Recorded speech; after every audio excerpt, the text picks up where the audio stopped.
and welcome to the BS podcast. B for Belle S for Shaz. This is just two girls talking BS and calling BS out through our eyes. Today we are kicking off the very first episode, Shaz. And look, while Belle brings the brains and the beauty, I bring the pizzazz. Really, Shaz?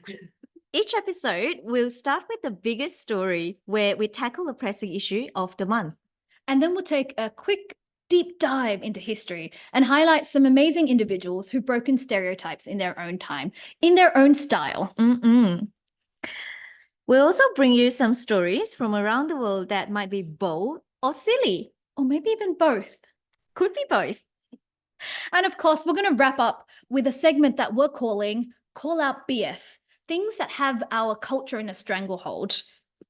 So get ready to join the conversation. Talk BS. Call BS out. Have a laugh. And maybe even change the world. One episode at a time.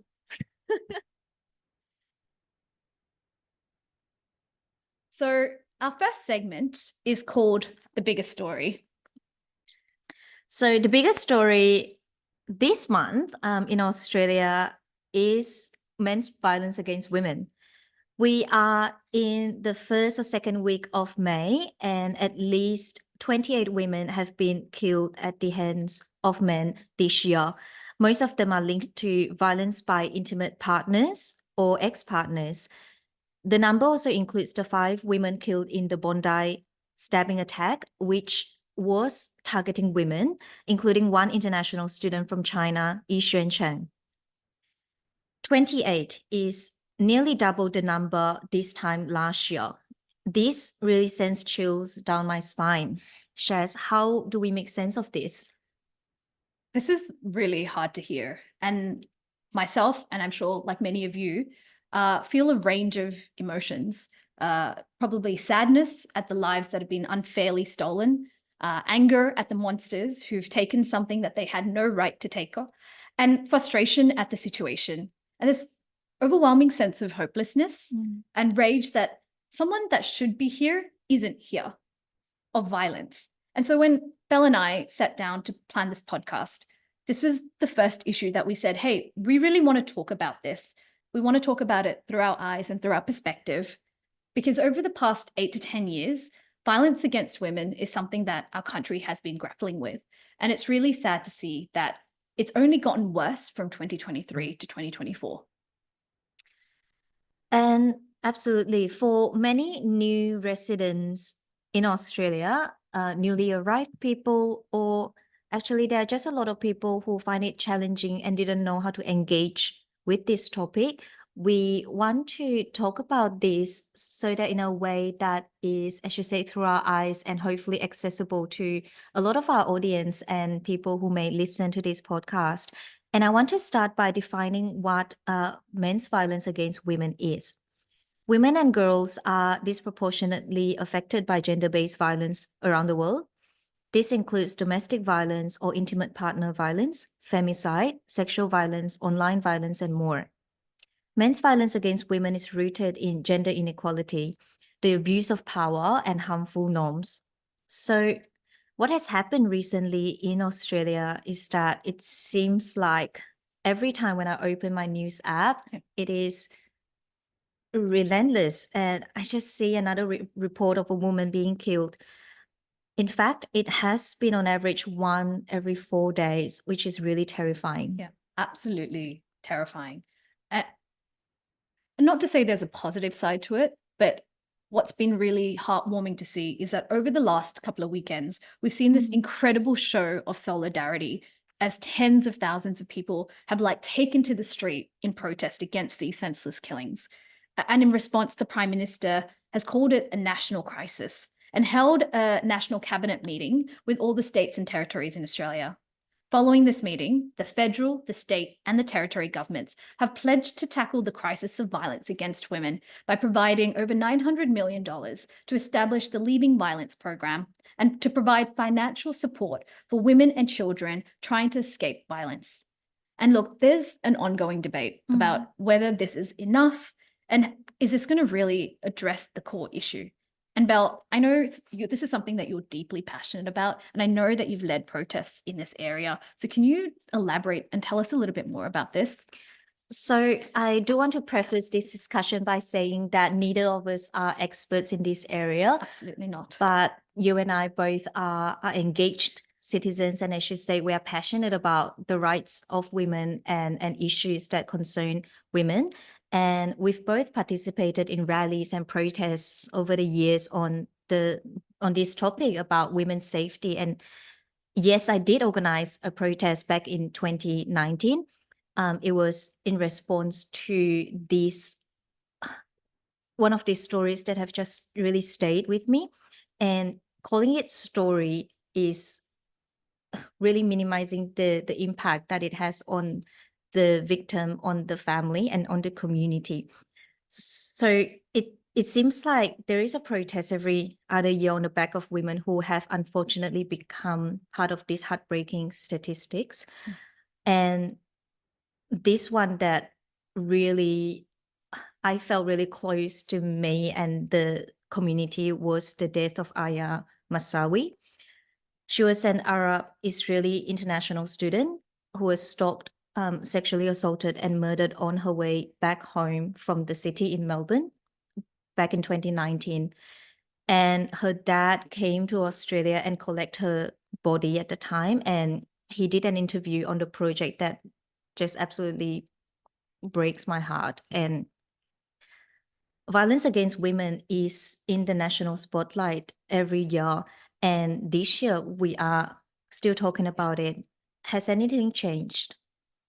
And this is the part where I'd love to say, absolutely, things have changed. But unfortunately, it just feels like stories like this are so common and unfortunately too common. In 2022, the government published a national plan to end violence against women and children. The plan provided short, medium, and long-term actions over the next 10 years across 4 domains. The first one is around prevention. How do we even stop the violence before it starts? Number 2 is around early intervention. How do you stop the violence escalating and prevent it from happening? And number 3, responses.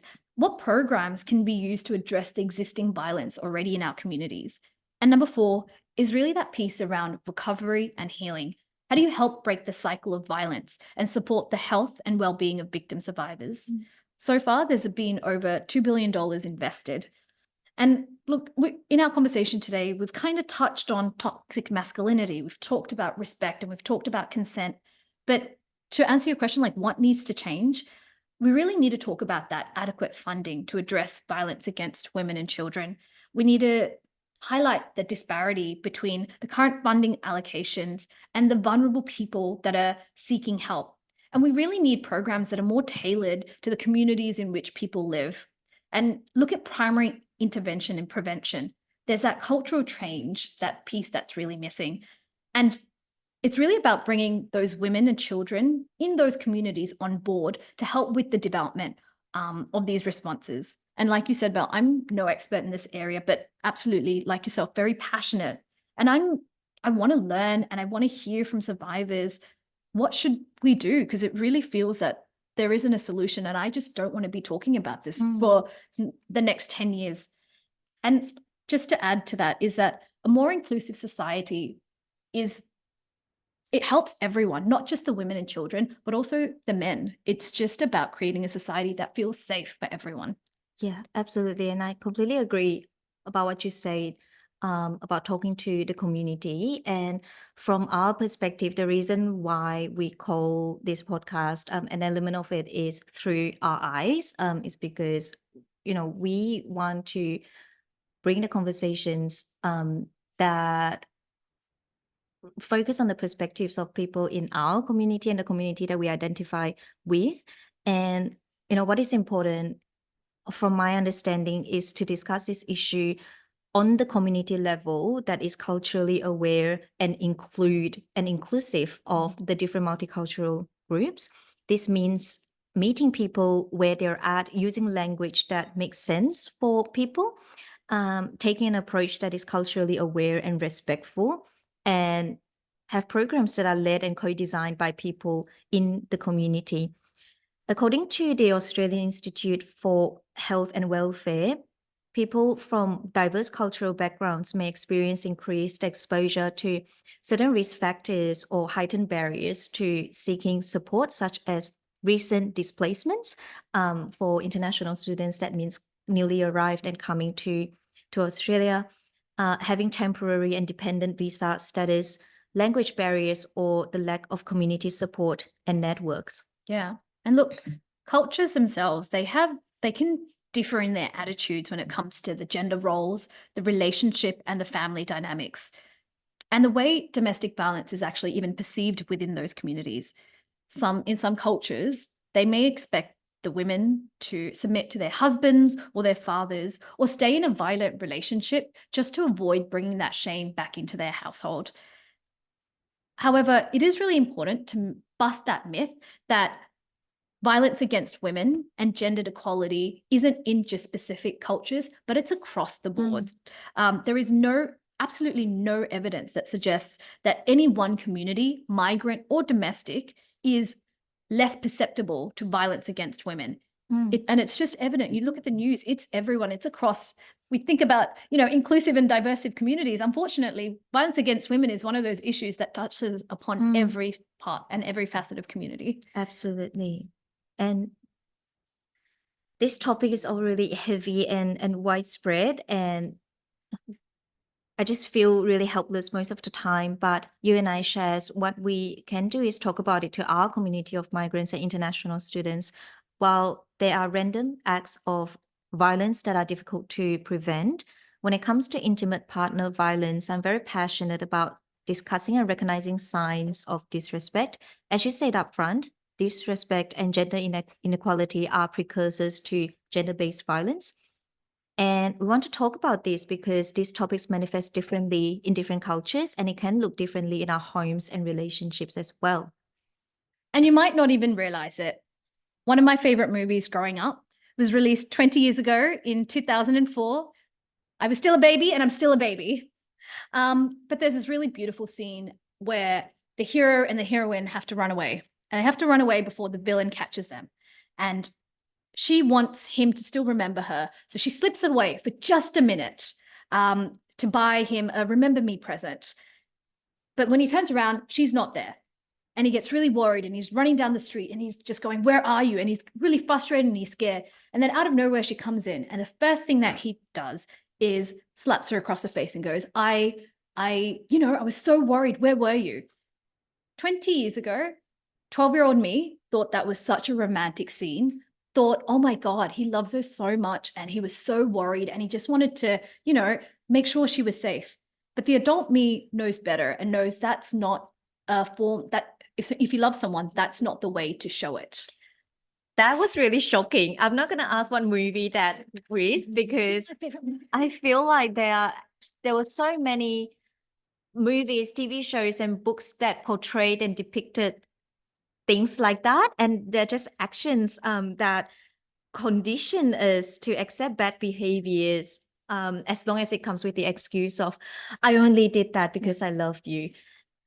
And I think those kind of things really also teach men about the toxic masculinity and the kind of things that they have to do to express love, and that there are a lot of violence that are cloaked under that kind of Acts of behavior. love as opposed to That's this is a right. violent thing that you would never do to someone that you truly love. Yeah. And respect. Yeah. I think one of the things that we need to also recognize is that domestic violence and family violence can be hard to realize because it's not always physical forms of violence. It could be coercive control, and it can be non-physical forms of abuse. It could be social isolation, financial abuse, emotional abuse, reproductive or sexual abuse as well.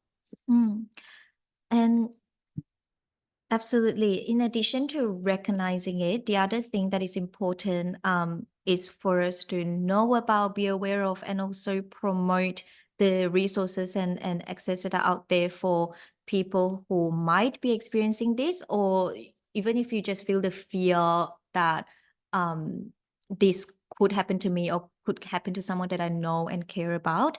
A few that we want to highlight is the 1-800-RESPECT. You can find it online or you can call it. There is Safe Steps and Orange Door, and there are also other organizations out there that can help women and children or anyone, any individual that are experiencing domestic violence.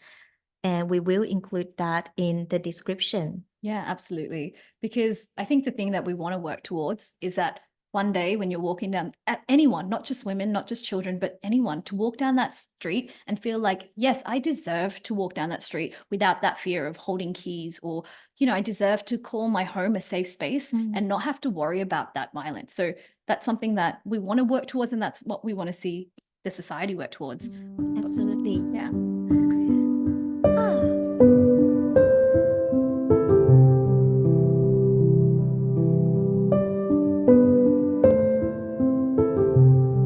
Part 2. Breaking stereotypes. In this next section of our podcast, we'll shine a light on those who defy stereotypes and challenge the status quo to make our world a little or a whole lot better. Yeah. Such as the 2 examples that we are bringing up today. Yeah.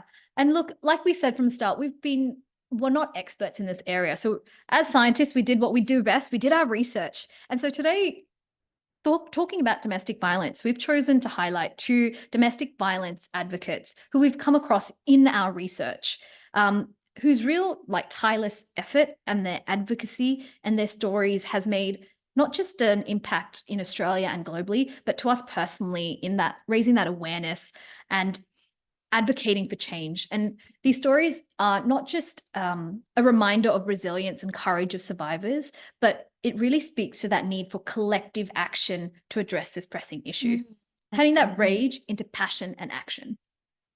Love that. Very well put. The person that I am bringing to the table is someone that is, I think, familiar to that most people are familiar with in Australia. Her name is Rosie Batty. Rosie became a symbol of resilience in the aftermath of her 11-year-old son Luke's murder at the hand of his father. This year, 2024, is the 10th anniversary of his death. Before the tragedy happened, Rosie Batty was a victim of his actions of domestic violence, including assaults, threats, and stalking. In the decades since, in the last 10 years, she has displayed incredible courage, bravery, and resilience. And as you say, the passion to campaign for the safety of women and children. And she really has dedicated her life and turned this just unbelievable, unimaginable tragedy into strength to hopefully make this issue more well known and help others. She was named Australian of the Year in 2015, and her advocacy has forever changed the conversation around domestic violence in Australia. Yeah. So Rosie is the person that I'm bringing to Breaking Stereotype in our first episode. Yeah, I've got to say, she was the first person that it was the first piece of news I read and realized the impact of domestic violence. It was everywhere. It was just so shocking. So absolutely, thank you for bringing her to the table. Yeah, I've met her once actually at one of the event, and I looked at her from afar and just think you have made such an impact on so many people, and you have most likely saved lives. Yeah. And she's just such an incredible woman. Yeah. Wow. So the person I've brought to the table is Tarang Chawala.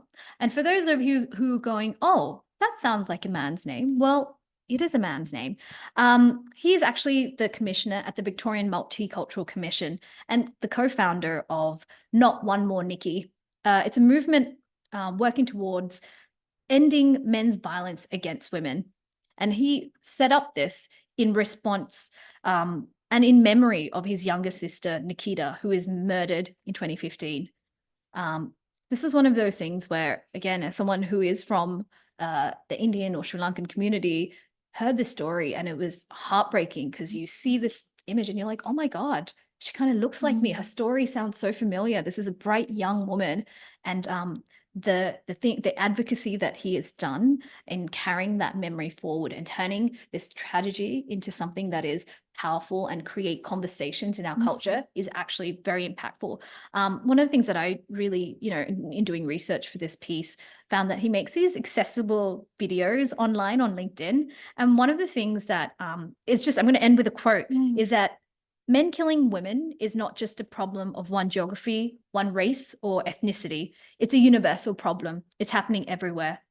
It's a problem of men's entitlement and attitude towards women. And that is a cultural problem. And I think that really sums up the issue. And so bringing him to the table to say that, look, the fight is not just in women's spaces, but bringing these strong advocates. It's all about supporting each other to bring that community to get together and get rid of any forms of violence. Absolutely. I follow Tarang in his work, and he's such a wonderful, he brings such an important voice into this conversation. So we are grateful for your work. Yeah.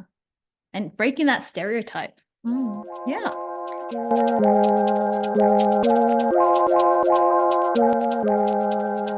Let's take a moment to lighten our heavy hearts and find joy in life's diverse stories. Despite the weight of the topics we've discussed, it's important to remember that amidst the challenges, there are moments of inspiration, humor, and resilience. So in this segment that we're calling Bold or Silly, Belle and I are going to share 2 stories from around the world that hopefully bring a smile to your face.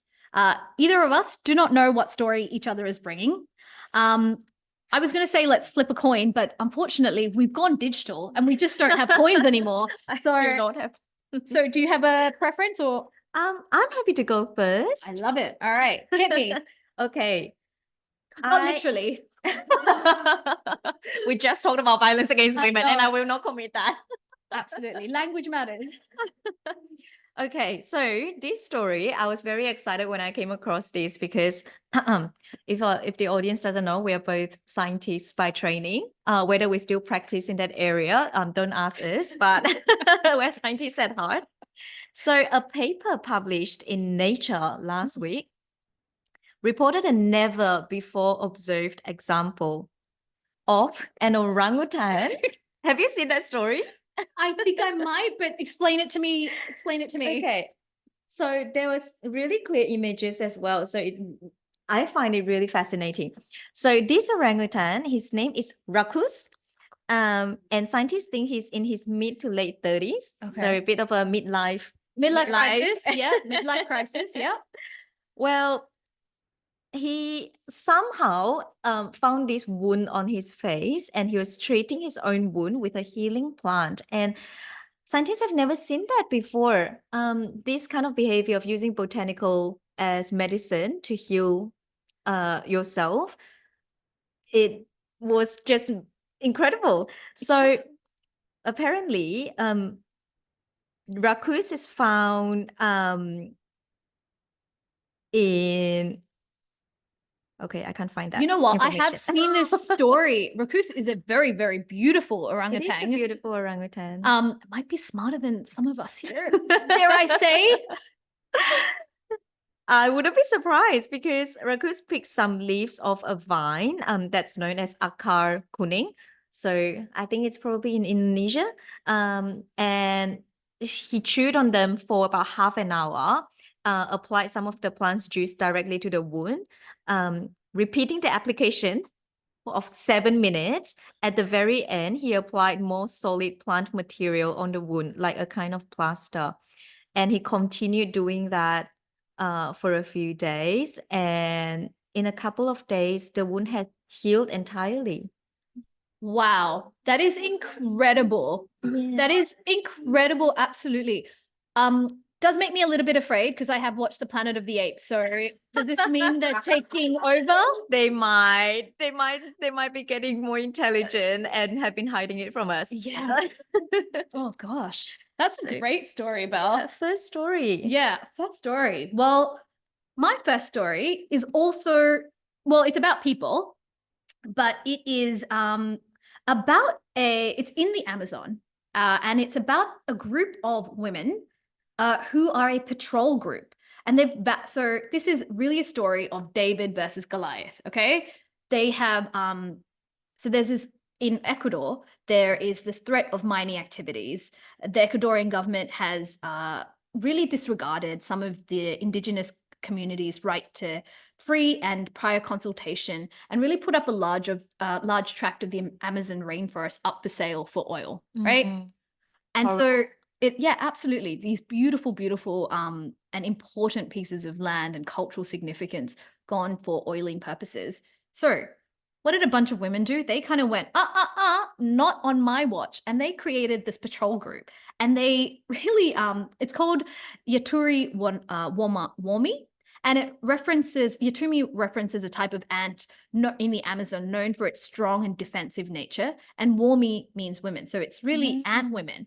And they've chosen this group because it symbolizes their fight for strength. And it's really about ants that resist and protect their territory. So when they're on patrol, they're not using violence. They're really documenting their findings, capturing photographic evidence and video evidence, and then cataloging it and then analyzing it when they return. So it's really using that, combining Indigenous community knowledge with patrolling, with drones and cameras, and bringing it together to talk about advocacy and raising awareness. And what's really nice is that they go through these training sessions where the younger women are teaching the older women how to use the phones and drones, and the older women are teaching the younger women how to actually, about Indigenous culture. So for me, it's just one of those stories where women find a way and they support each other. And it's this beautiful story of like, whose side are you on, like David or Goliath? And absolutely, I think just ant women coming together and coming together to save the world. It's kind Yeah, of what an incredible group of women. We love stories like that. Thank you for bringing that. So my second story is Drum just roll. about a drum roll. Well, it's just about a fangirl moment. I just want to highlight her achievements. Michelle Yeoh, Malaysia represent. So Michelle was one of 19 people, I think this happened a few days ago, to receive the US Presidential Medal of Freedom.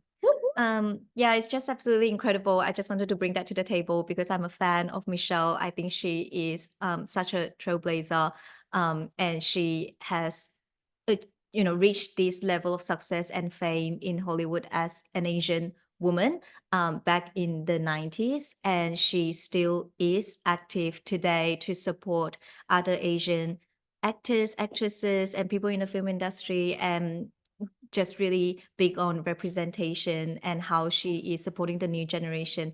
And just very proud to be a Malaysian, same as Michelle. I love her. She does everything with style and grace, but she's got those eyes where I feel like you do not want to get on the wrong side of her.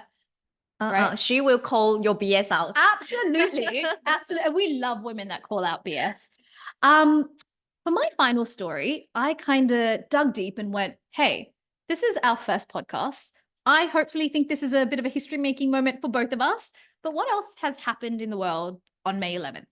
So did some digging. Salvador Dali was born on this day. In ancient history, Constantine established the new Rome.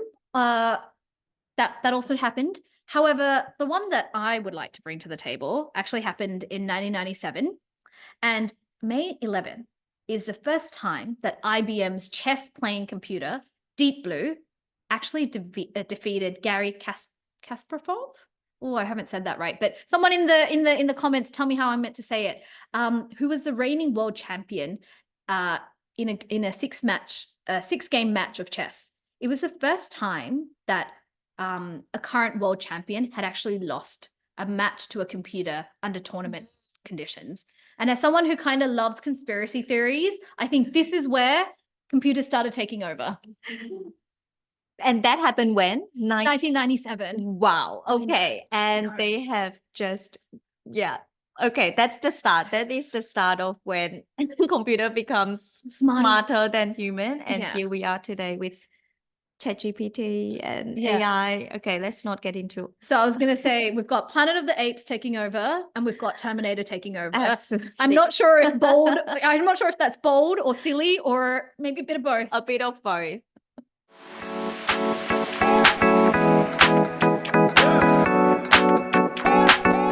Our next segment, which is the one that I'm very excited I am for. very excited about this one, and we have props. We have props, and for those of you who are listening online or listening on Spotify, we actually have a live audience with us. So everyone say hi.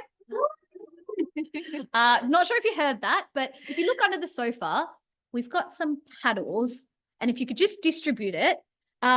First thing I'd like to say is Belle gave me one job, and look, from the start, I've said Belle is the brains and the beauty of this podcast. She gave me one job to make some paddles. On one side, it's about calling bullshit, BS, as we say. And on the other side, I wanted to say we stand by our opinions. However, when I was typing it, I've written stand by it, B-U-Y, as in buy it, not stand by, but stand by it. It's not consumerism at all. Well, Shaz, you have other talents, and we appreciate you for that. Yes. That's right. So this segment is what we call calling BS. So in this segment, every episode will bring you a list of 10 things that has the culture in a stranglehold. We and our audience and you who are listening at home will rate whether it's BS or not. Whether you stand by it, right? Buy it. We'll just roll with it. Um, Okay, Are you ready for the first one, Belle? let's do it. All right. All right. The first Tell one I'm us. going to bring to the table. Look, I'm a millennial.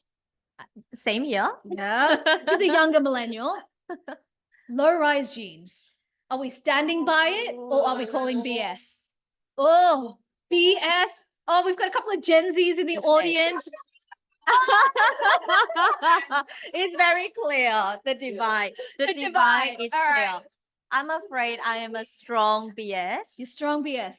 Look, I started off as a BS. And look, for those of you who don't know, low-rise jeans, they were in style in the early 2000s. And it's all about that low waistline that sits below the navel. And then a lot of millennials, we took a stand and we said, hey, we want our jeans to cover our stomach. That's right, so that we can actually eat.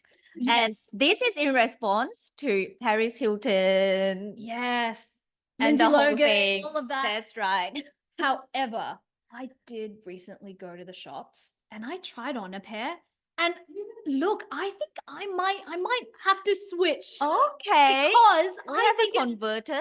I'm switching to the dark side because I actually think it's kind of flattering. All this time I've been very like my top half is like short and my bottom half I'm hoping makes it look like I've got longer legs, but not really. Whereas with the shorter, baggier jeans, I feel like I've got more proportion. Okay, I'm open to trying it next time. Next time we go shopping. Belle, you need to say that a lot more believable. You went, yeah, sure. I'm just like, sure. Okay, number 2. Are we ready? This is a controversial one. Trad wife. Have you guys seen that on TikTok? Strong BS. Strong BS. So I'm going to explain it. I think some people don't understand what it is. Trad wife is short for traditional wife. So apparently, people on TikTok, I'm not on TikTok, but apparently, people who are on there, it's becoming a lifestyle trend that emphasizes traditional femininity and domesticity. So it's typically associated with stay-at-home wives that are focusing on childcare and cooking and homemaking. And let me say that is really important stuff. Like child raising is important, but it should be shared responsibility between men and women or same-sex couples. Yeah, sorry, it's a no for me. It's a no for you. Look, those videos, are so addictive though. Okay, they are soothing to They're watch. so soothing because I do think that they're done really well. They're always in like beautiful dresses, long nails, and then they say, you want an Oreo for, as a snack? And they're like, you know what I'm gonna do? I'm not gonna buy an Oreo, I'm gonna make it from scratch. And then there's soothing music, and then they roll the dough. At one point, they made Cocoa Puffs by hand. No way. Yes. And I so bet it's healthy Cocoa Puff as well. and so whilst I love watching those videos, I'm with you on this one. Okay, thank you. And can I also say that, two things. Firstly, for a lot of these women, they don't have the pressure like financially or otherwise that a lot of other women face. So it's a bit of a dangerous thing to paddle. And secondly, a lot of these people are very successful creators and content creators, and they are not traditional wives. They're actually very smart business women. So Ding, ding, ding. All right. The next topic, super hot, super important. And in fact, it might be the it story. okay, I actually need you to explain this to me. Oh gosh. This is Kendrick Lamar versus Drake diss tracks. Are we calling BS or are we standing by it? I am into it. Give me good music. I love the passion in hip hop. All right. I see some confused faces. All right. Diss tracks are super important to the hip hop culture. Kendrick Lamar has won a Pulitzer Prize, right? Yes. Has been like lyrically brilliant. But Drake has been a mainstream pop star, right? For those of you who don't know, and those of you who watch ABC growing up as a child, he was on Degrassi High, and I see some people laughing, and I was a lover of Drake back then. Okay, so what's happened? Oh, is that- Shaz. I know. They've had this bit of a back and forth in a few songs. Drake has taken people on tour, and he's been accused of like stealing some of the culture, like, hanging out with the culture and then exploiting some of these rappers. But what's happened is Kendrick Lamar very brilliantly put out a diss track, stole Drake's luggage, has said that Drake has a secret daughter, revealing all the secrets. They say women gossip, but I think men gossip a lot more. Do. And it's really petty. Yeah. And then Kendrick Lamar dropped a bit of a bomb and said, hey, Drake, are you a pedophile? And it's just like, what is happening? It was initially called Drake on, having a BBL and all these ridiculous Okay, things. I'm into the BBL, the pedophile. Oh, yeah. We have to say that, disclaimer. It's It's absolutely not. allegedly by Kendrick Lamar. Yes. But for me, beyond what it represents for culture and the excellent music, mind you, excellent music, and unfortunately, I think Kendrick won this round, is that they always say that women are really emotional, but it turns out when you get two rappers who are meant to be really like cool and like all of that, really emotional and super petty. Absolutely. I agree. Well, I'm going to have to listen to the music, and I bet they slap, as the young people say. I don't know if we're cool enough to say that, Belle, but yeah, let's go with it. We'll go with it. Yeah. Okay, on the same theme of music, I want to ask, okay, BS or not, Taylor Swift's new album, Tortured Poets Department. I think I'm like a slightly, I don't know. Okay, I love Tay Tay. She's my gal. Yeah. I love Taylor. Me too. But this album, I listened to it once over, and I just didn't know where it starts and stops. It sounds the same. Oh my God, now you're gonna get crucified. I know. Swifties. Don't come for us. This is our first episode. Just be nice. Look, I agree with you. It's just 31 songs. Who's got time for 31 songs? That's right. But I did try to break through all the Easter eggs that were hidden, and I just kind of got confused. So I want to say, yay. Yeah, maybe. Well, it's not a firm no. Yeah. Because I feel like as most things that Taylor does, the more that you listen to it, the more that you follow it, you realize her genius. And can I just say that this girl doesn't stop? Oh yeah, So she does not stop. work ethic is something that we admire. All right, so we're saying stand by it and buy it. Yeah, I reckon buy it. Yeah, Tay, we love you. But She's maybe a billionaire, but I will support. yeah, but maybe perhaps 15 songs. 15? Yes, 10 songs. let's settle. Let's settle. Yeah. All right. Another one. I love, one thing you should know about me, I love fashion. I'm not very fashionable, Yes, but I you are. love fashion. Met Gala 2024. Love it. Oh. Okay, mix. Oh my God. Mix. Oh, It is polarizing. Polarizing. And it's not even by demographic. It's like some young people love it, some young people, millennials. I see a few. All right, Belle, why don't you go first? Okay, I just enjoyed seeing celebrity, wearing clothes that I just find it interesting. And I think there are a lot of heavy topics in the world at the moment that you and I we do engage with, but having something light and celebritying. So love it. I don't know. It was kind of boring. I was expecting more. I wanted more. I wanted pizzazz. I wanted the whole shebang. Look, and I love Zendaya. She was doing some really cool looks for the June premiere and challenges. It was so on brand. Then she came out and I was like, yeah. And then she came out again and I went, yeah. So did you see Tyler? Oh, okay. Okay. Some standouts. Tyler, absolutely loved the concept, loved the sand dress, incredible. Alia Bhatt, first time Asari was on the Met Gala, loved it. Trey. Oh, Sabachi, if you wanna sponsor us, I'll take it. I'll wear it every day. Sleep in it, live in it, breathe in it. Absolutely, love the designs. But other than that, it was kind of meh. Haters gonna hate. Haters gonna hate. Okay. What is next? Okay, this is one that I probably won't elaborate, just TikTok ban in America. Oh, stand by it. Okay. Now it's very clear in our group who is a TikTok user because I do not care. It makes me feel left out, and I am happy that it is banned in America and hopefully will come to Australia. I am not a lover of TikTok, but I'm a millennial, so I wait for it to come on Instagram. Me too, actually. So if you dry up the sauce, then we don't get the Instagram reels. Okay. Now you're using logic to beat my emotion. So we're scientists, come on. No. The next one I'm gonna bring is movies. How do we feel about cinemas? Is it dead and gone? Like the last movie that I was excited for was Barbie. I love Ryan Gosling. I want to see Fall Out Guy. I love the premiere, but am I going to go to the movies or am I just going to wait for it to come on streaming? Ooh, I'm a big proponent of going to the cinema.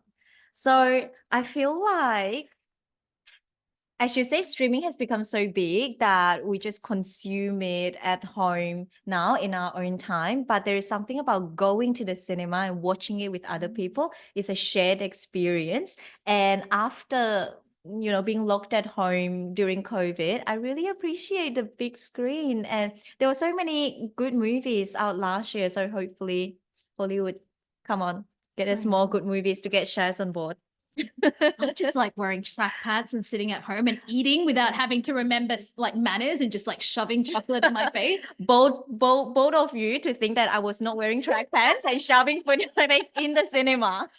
All right, good point. And it is dark. All right. You might have convinced me. I'm still on this one. Glad.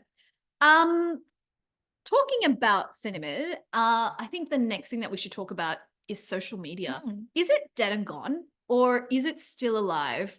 Okay, by social media, are you talking about specific social media or all of social media? Look, I'm going to say the top two that I use, like Instagram and Twitter.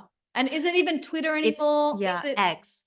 No. X. So are we, is it dead and gone or is it having a revival? I feel like Instagram at this stage, as you say, is propped up by TikTok videos. So well, I think it is such a big part of our life now that it's hard to separate that, and it's hard to Yeah. I will say, when there was an earthquake in Melbourne, the first thing I did was not look for safety, did not do anything. I opened up Twitter and went, was that an earthquake? So I still go there, but the experience doesn't feel the same. And I'm scrolling, but I'm not enjoying it. Whereas before I would actively love it. Yeah. So I don't That know. might be a good sign, actually, so that I'm people maturing, are- or yeah, that's right. or they're using it Uh-huh. like appropriately. Yeah, I think I want so. it back. I want it back. But not the filters. You don't like the No, filters? no filters. Okay, I love a filter. She's wrong on this, guys. She's wrong. Okay. Um, What is next? Okay, you brought that to the table, so I'll let you all right. explain it. Because Belle is not a TikTok girly. We've got two more. So the second last one. We're in May. It's autumn. It's all about the fall colors. Have you driven somewhere really far just to go look at the fall colors and take some pretty pictures? Is that a thing that we're doing? Is that a thing that we are loving? I feel like this is linked to social media. See previous.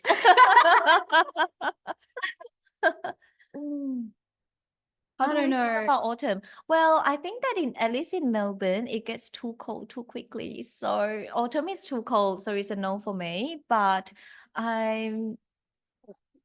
what I do love, as you say, the color, I didn't pay attention to it before, but this year I have a doggy, so I'm always taking photos of Billy, and he looks cute. He's black and white, border collie black and white, really pop in front of some orange autumn leaves. So what I'm hearing is that you're a stand by me on autumn. Okay, I'm afraid. Okay, beat me with your logic. Thank you. Thank you. Logic always wins. Okay, are we ready for the final BS or not? BS or buy it? Get my Stand by it. heart ready. I need to get my heart Okay, ready. the final one is for our audience and our listeners. This podcast episode.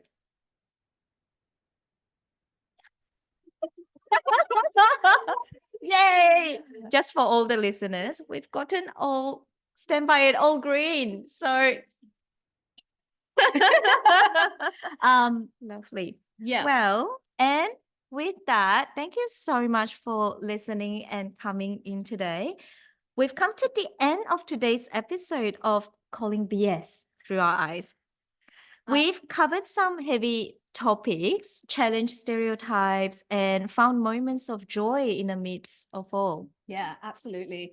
And just as a reminder, this podcast is really designed for everyone, not just for me and you to have a chat, but really it's for anyone who wants to dip their toes in about current events. We're really here to break down complex issues, provide that diverse perspective, and create a safe space for discussing things that we're passionate about, and so we can learn together. Absolutely. And it is an excuse for me to talk to you, Shaz. And for me to talk to you. Well, we want to thank our listeners for joining on this journey. If you enjoyed today's episode, don't forget to subscribe, leave a review, be kind. It's our first episode, and share it with your friends. So until then, remember, don't just accept the BS.